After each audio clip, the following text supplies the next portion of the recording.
Hey, what's going on, YouTube? Welcome to another day in the life of Russ Prophet, otherwise known as the One-Handed Bandit. Anyway, good morning. So, I uploaded that live video yesterday or today, early this morning, um, and I guess it takes a minute to process, or something like 24 hours or something to do process a live thing. So you're not going to see it. Excuse me a moment. I don't know why this is ringing. Because it's a spam call, that's why. Um, I apologize about that. So y'all need to talk to me. Tell me what you want to talk about. I need to know what you want to talk about. Ask me a question, any question you want about my life. I just did uh, I told you a story about the first memories I have as a little boy. I was around 3 or 4, something like that, and it's it's quite the story. It's true, and there's a whole bunch more to it that I don't know or don't remember in the settings or the settings in the paperwork, the files, and what have you. I'm sure there's a whole bunch more than that, and there's quite a bit of abuse, from what I understand. I did get a chance to meet my real sister. I talked to my brother on the phone, and from what I understand, he was talking to my wife behind my back. So now, whether I'm pretty sure it's true because of her. I know her well enough to know that she'll do stuff like that, and she'll get you. She'll manipulate you. So I figure it's my ex, by the way. Thank God. Uh, I never got to meet him. I did go to Florida. Tried to meet up with him a couple of times actually, and every time I tried to do that, there was an excuse why he couldn't meet me somewhere. So I'm thinking maybe that may have had part to do with it. I'm not too sure, but who knows? So anyway, um, I am just sitting here, uh, waiting to see if anybody will get on here and say hello. I don't even know how it works. If I'm doing it right, it's got me in the picture, but I don't see anybody chatting or saying anything. It says slow mode is on. I don't know what that means. Oh, I know what that means. So there's not a bombardment of comments like that. I'm having that problem right now. So if you guys don't mind, um, the previous video was pretty personal.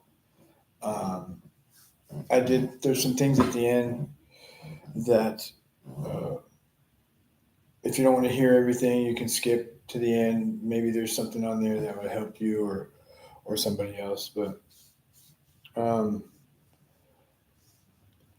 just FYI, if you can't tell already, I'm kind of an in your face kind of guy. I don't really sugarcoat shit. I don't really have any need to do so. Um,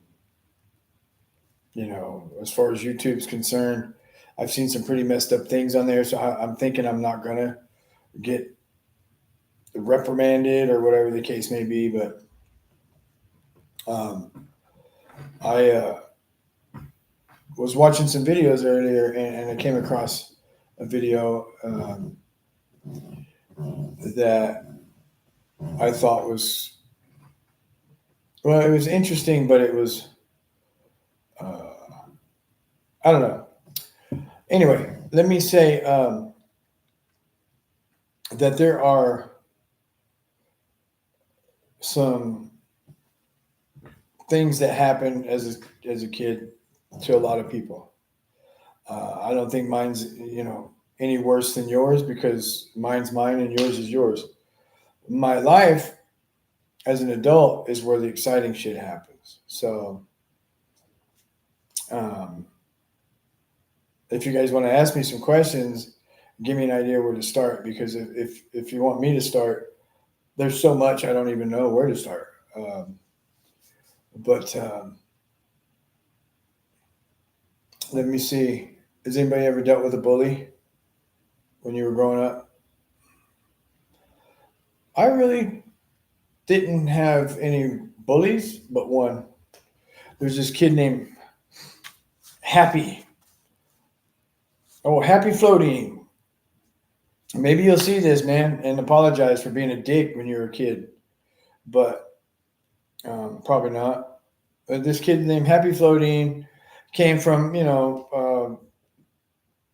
upper middle class family, and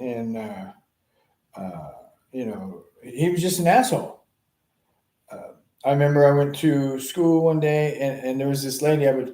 So when I was a little boy, I would go around the neighborhood, and I would, pull weeds, mow grass, talk to others. I mean, I lived in a subdivision where almost everybody was elderly. There was an orange grove, 1, 2, 3 houses, and across the street, there's a huge orange grove right there, which is really cool. I used to take my little Red Ryder, I think, or whatever the BB gun is, where the kid shoots himself in the eye in Christmas Story. And I would, shoot oranges, birds, whatever. I was a little boy. Okay, so that brings me to a story. Here, check this out. Okay, so I was a little kid. I had this BB gun, and it was just a Red Ryder thing, and I believe that's the name of it. But nonetheless, I overheard my mom and dad talking about bills, and not really bills per se, but and I was still a little boy. I don't remember how old I was. My mom would probably be able to remind me or tell me, but I heard them talking about affording groceries or something, not having enough food in the house. And I guess because of my past or something, I thought that was really, I don't know, it just did something to me. So what I did is I went and got a hefty garbage bag out of the garage or wherever it was. I got a hefty garbage bag. I got my BB gun and a whole a package of BBs, and off I went. And I killed everything that moved. If I could kill it with a BB gun, I would. The majority was birds. I had blackbirds, bluebirds, cardinals, just regular old birds, just lizard. I don't even remember what I put in there. My mom freaked out. I brought home a half a bag full of dead birds. And I was like, here, Mom, we can cook these and eat them. She's like, what are you talking about? I said, well, I wanted to help with food. And she's like, what? She opened the bag and Russell Lee. I knew I was in trouble when you put the middle name in there, but I was tripping out. I thought, I would help by shooting everything. It's just because my dad, I think maybe he took me hunting. We went dove hunting or something. I don't know why I did that. I guess because I didn't want to run out of food again and go through what I went through as a little boy. So I wanted to help. And so I went around and shot a bunch of everything, whatever, stuff in the freaking hefty garbage bag. Oh my God. That's so funny. So anyway, I would go around and cut grass. So Happy Floating. This kid, so when I was 12, I bought my own bicycle. I mean, it was such a big thing. We went and took a special trip to the Schwinn bike shop in Lakeland, Florida. Lakeland, Winter Haven. We drove from Sebring to Lakeland, and it was like a day trip family thing so that I could buy my own bike. I think I had $198 or something like that. And I found this black and yellow Schwinn Mag BMX bike. Back then, I mean, obviously it's heavier than shit, but they had Mag fiberglass rims, and they were yellow, and it was yellow and black, and it said Schwinn. It was a cool bike. And the sad thing is I was sick. I wasn't feeling good. I was really sick. And I picked it out. I don't remember what really happened other than I remember not having enough money. and I was short just a few bucks. I think it was $201, and I had 198 or something like that. And it was either my mom or my dad. I think it was my dad. Said, "Well, all right, Brigham, we'll have to come back when you've saved enough money." And I was like, "Are you serious right now?" I mean, my heart would. I was kind of like devastated for a second, and then I don't remember if it was my mom or my dad was like, "I'll give you the money," or I think it was my mom. She probably said, "Well, I'll loan you the money," and I worked for that money. I pulled weeds, I cut grass, I would mow your front yard for $5, and I'd mow the front and the backyard for $7. That was a hustle, man. Because Florida ain't no joke. There's a lot of yards out there, not big yards. Back in the '70s and '80s. I think it was still '70s. Yeah, no, it was 12. So yeah, 81, something like that. 81, 82. So I mean, shit. Um, and it was St. Augustine grass, and I lived in a neighborhood with a bunch of old people, so it had to be really cut right, and I learned some shit doing that. I remember this old Marine, his name was Mr. Menard, lived a few houses down, and he took the time, he showed me how to get underneath the trees in his yard and stuff, and instead of going back and forth, I'd go around in a square. He said it kind of almost puts the same kind of lines in the grass, and it gets it done quicker. And if the grass is higher, you go half or something. I don't know. But anyway, before I bought my bike, my dad bought a self-propelled lawnmower, and he's like, "Look here, so this is the last one I'm buying for you." I had gone through. That was the third one. I had beat them into the ground. I'd tie it to the back of my bike and drag it around, and that was my bike with a banana seat. Buddy, I would jump garbage cans on that old bike, old Kmart bike. Loved it. Anyway, so that's what I did. I had the money. My mom and dad took me to Lakeland. I bought a bike, happy floating. One day, so I'm going to school, and I got this new bike, right? So I take it, and there's this lady that lives in the last house by the bus stop. So there's the Lions Club here, and there's a street, and there's a house at the very end. It's kind of like a wooded area here, and she lived there. She's like I guess what you would call a crazy cat lady now, but she was a nice lady. I mean, I liked all the old people would tell me cool stories. So anyway, she said that I could leave my bike there, and I could just put it right there on the side of the house. Nobody would take it. Well, back then, nobody would really steal your shit. No, nobody's going to steal your bike. Back then, nobody would really do that. I mean, not that they wouldn't, but the neighborhood I lived in, and they're not going to come on her property because whatever. Anyway, this kid kept messing with me and messing with me and messing with me. And I just ignored him, and told him to leave me alone. And yeah, I was a little like I am now. I was tall. Wasn't really tall. I was a knobby-kneed, skinny little kid. And I don't know that I was really mouthy at that age, that may come later. Who knows? But I might have been. Nonetheless, this kid, the first time I was walking home, the first time he was messing with me, or no, he took my bike. Him and his friends came to that lady's house I was walking to, picking on me the whole way, talking smack, and ran up, and he grabs my bike and takes off with my bike. And I mean, I fucking lost it, bro. I just was like, yeah, rah, rah, rah, rah. And that old lady comes out, and she's like, "What's going on?" "He stole my bike." She stepped back in the house for like a split second, came out with a petrified. I've never seen anything like it. It was a petrified piece of wood. There was a stick, probably as long as my arm, and was the end of it, where the handle was wrapped real tight with leather strap, and each end was nailed. And I seen it. I mean, she made it herself. She had to. But man, this thing was so cool. And she said, "Young man," and she came out there with that stick, and he just threw the bike down and took off. So I was like, because I was crying. I mean, I was crying. I worked my ass off for that bike, man. I mean, shit. And when I got it home, couldn't ride it. I was so sick, my mom and dad wouldn't let me ride it. So I put it in my bedroom, and I would put pieces of paper underneath the tire and spin out, like you do when you're a kid, bark the tires, spin the tires. My buddy came over and looked at it and stuff. So anyway, dude takes off with my bike. And I guess the next day or the day after, something like that. I don't really remember. I didn't take my bike. I walked. And on the way home, I had a blue book bag and my lunchbox, a blue Igloo lunchbox. It's like that one that I described to you in the first video that the guy would give me the now or laters. So this kid kept messing with me, and he grabs my book bag and they throw it up into a tree.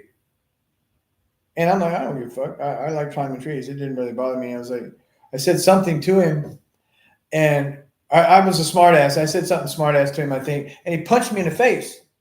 I'd never been punched by another kid before, you know. He punched me in the face. I hit him in the head with my lunchbox. Bing! I mean, I knocked the shit out of that kid with my lunchbox. And he took off crying, ran home to mom or something. I don't know. I know that I hit him hard enough that he didn't hit me again. I don't really remember what happened other than me getting my book bag and going home and feeling like a big dog, I guess. But he didn't mess with me no more after that. And yeah, that was a bully. Was that guy? I mean, I played sports when I was a kid. I played baseball, basketball. I got a whole bunch of cool pictures of me when I was just little bitty, skinny, knobby-kneed kid doing a layup and baseball. I'll put my baseball picture as like the little football guy I told you guys in the previous video about my room, and a little blue and white football guy, which was my school colors. Anyway, you'll have to watch the video to find out. So yeah, I know they're not going to like what I'm going to say, but remember, I'm a Gen X. I'm a Gen X guy. I'm 56. So where I'm from, if a bully hits you, you hit him back, and you hit him back as hard as you can. Even if you get your butt whooped, keep on swinging. If they come at you again the next day, swing back again. So what? It's just physical pain. It's not going to last very long. Nobody's going to kill you. They're not going to kill you. I mean, it depends. I mean, if you live in the hood and you're in Chicago, South Side, and people are carrying guns and stuff like that, that's completely different. I just would like homeschool or go home and tell your parents and be like, I'm not going back to school. Either homeschool me or we're leaving. I feel bad for people like that, or go to a different school. I mean, it's got to be rough, man. Looking at some of that and the kids that are growing up, these kids are doing things that I was doing as an adult when they're 10, 12, 13 years old. And it's the assholes who recruit them, the little shithead, drug dealing dumbasses who think they're cool with their cars and getting these little kids to do stuff for them because they're too much of a pussy to do it themselves because they're afraid to get caught. Because if the kids get caught, not really much happens. That's the whole thinking behind that. You can give a kid $10 and get him to do all kinds of stuff, and illegal shit that if he gets caught, what are they going to do? Take the stuff? Take him home? He's going to get in trouble with his mom and dad if they're even mentally or physically present. So, yeah. Anyway, yeah, that was pretty cool. So I just told you about my bully. I told you about my bicycle, my bird killing spree. I'm what do you call that? A serial killer, a bird serial killer. But yeah, I liked where I grew up. It was a little boring at times. That may have been where I kind of learned some solitude. I just didn't trust people. I mean, obviously, if you watch the first video, you'll understand why. And a lot of it was female. I didn't trust female.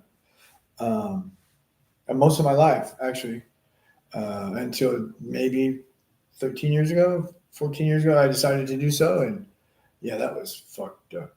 That was a mistake. Anyway, so I'm just waiting for somebody to come on here and say something. Nobody's saying anything, maybe because I don't have any tags. Maybe because you don't like the way I look, maybe because you don't like my arm, or maybe you're just not awake yet, or you just don't give a damn. I'm not entertaining enough. But if you tell me what you want to hear, I've got stories that are really pretty wild. And I was talking to one of the guys. I live in a loft, and they live in a house downstairs over there. I live in a loft above the big garages. And I was telling him a story about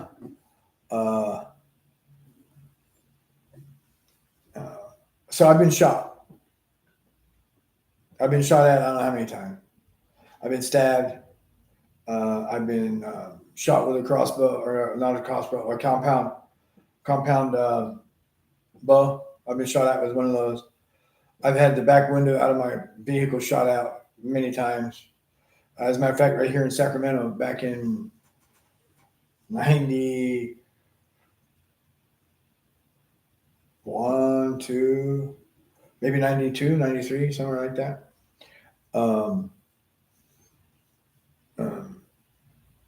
There's like Franklin and Martin Luther King right there. I think there was a Taco Bell, and there's this little store.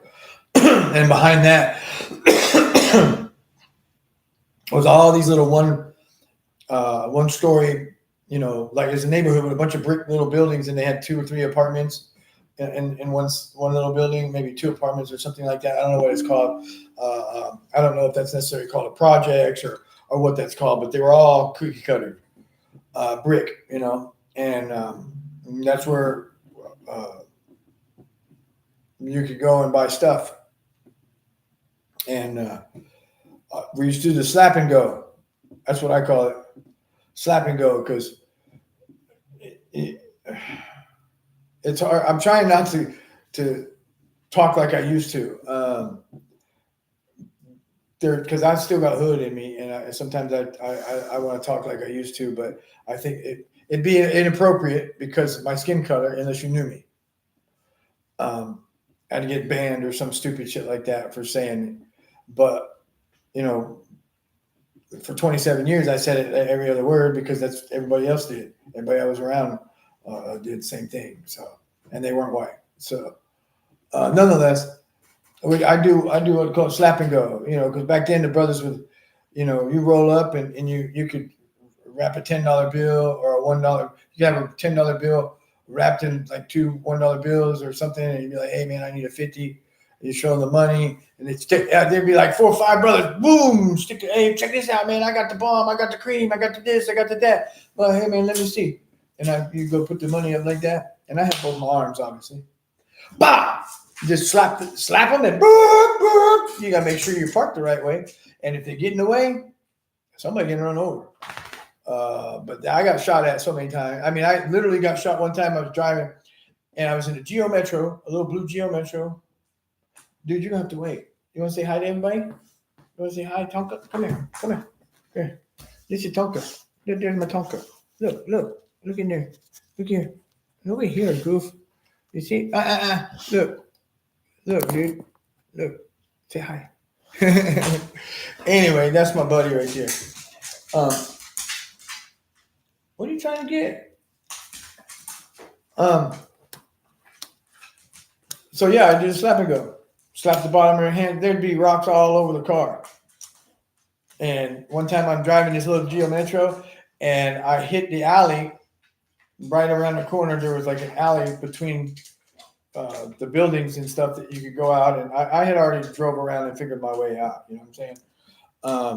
So I'm driving, and I heard pop, pop, pop, pop, pop, and my back window busted, and I started to duck like that, and it busted, and I heard right through my jacket shoulder.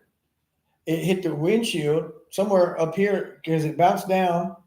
It bounced down into the dashboard and landed on the carpet, smoking. It was melting the carpet, and that really freaked me out. That really freaked me out. I think that was the last time I did that because I had been doing that for a minute, and that was the first time. I think it was the first or second time I actually got shot at. It might have been a third. I don't know, but it'd been a few. But yeah, that was Sacramento down there in Martin Luther King and Fruit Ridge. There's a little liquor store right there on the corner store, and everybody stand out there. They'd be slinging that cream, slinging that dope, selling that cabbie, and go down there and slap, go, and get a whole bunch for free. Go make some money, do whatever. So I'm gonna have to go because this guy right here needs to use the bathroom, and I've been talking long enough as it is. So, but anyway, somebody hit me up at least to let me know that you're seeing it. Somebody send me a message, a comment. Who knows? Do something. People appreciate you. Remember, you're loved, you're worthy, and you are appreciated, and you're enough. Don't let anybody tell you different. They're lying to you. Okay, dude. Say bye. Say bye-bye.